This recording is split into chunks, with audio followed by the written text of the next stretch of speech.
Like Biden held this EV summit. Didn't invite Tesla.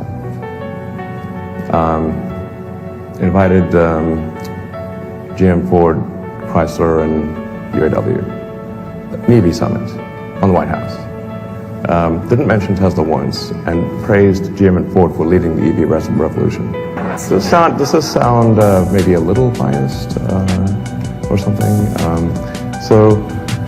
And then, just not the friendliest administration.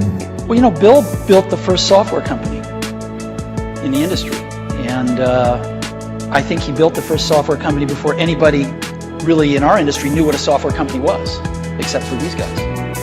And that was huge. That was really huge. And the business model that they ended up pursuing turned out to be the one that worked really well, for the industry. So I think, but the biggest thing was Bill was really focused on software before almost anybody else had a clue that it was really the software. What you see on TV is Donald Trump you see in real life. So my wife Kim and I are sitting in his office, and Trump is talking about women in front of my wife Kim. And my wife Kim is a real woman. She's not a girly girl. And she says, I love that guy because he's a bad boy.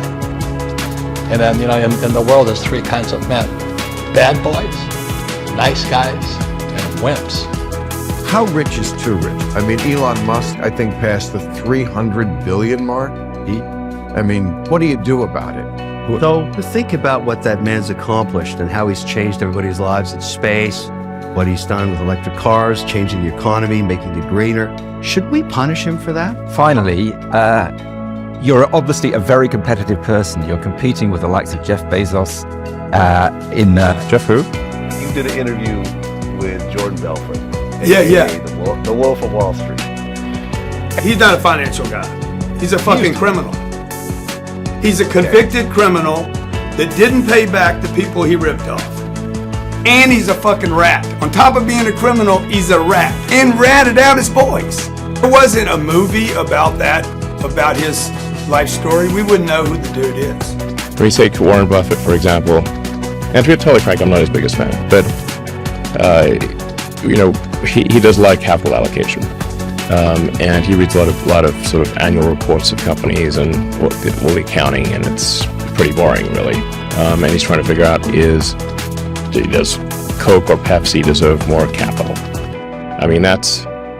It's kind of a boring job, if you ask me. Yeah, so I asked him, I said, why do you hate me? He said, because you're so dominant, it's unfair. I want to see you lose. So rather than reacting by what he said, by me having a conversation with him, I understood that. Everyone in this room is inspired by you. Who are you inspired by? Well, Kanye West, obviously. I watched Mike Tyson live on the top of the mountain. But then what happened? He went to the bottom of the ocean.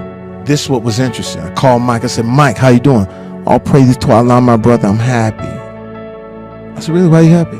Because I don't have any money anymore. So why does it make you happy? Because nobody can take anything from me anymore. I don't have any vultures. I don't have anybody out here trying to take my soul. I don't have anybody doing it. So I'm just happy. I said, Mike, that's who we play. That guy, the redemptive guy who's gone through everything, who now is reflective on the fact that you can say you don't have any more money, and that's what makes you happy. Berkshire is not going to out Bezos, Jeff Bezos. That is for sure. What did you mean by that? What were you talking about? Well, I mean that there's certain people that you do not want to try and beat at their own game, and certainly Jeff Bezos would be number one. That'd be like me playing chess with Bobby Fischer 40 years ago. They'd be all over on the first move. Jeff, he's just shown amazing talent in figuring out how to please customers and in a very short time. And what's interesting to some extent about him, the same thing's interesting about Fred Smith of Federal Express. It isn't that they've had some breakthrough and found some molecule, this or that, or come up with some incredible invention. They've taken fairly ordinary things.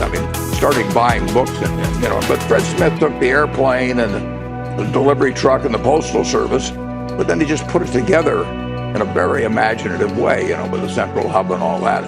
and came up with a whole new industry out of components that were known to everybody. And in a sense, Bezos has done the same thing. Now he's building big distribution centers and employing the latest technology. But the Kindle came out of there, and there's some products, but overwhelmingly, he's taken things that you and I were buying before, and he's figured out a way to make us happier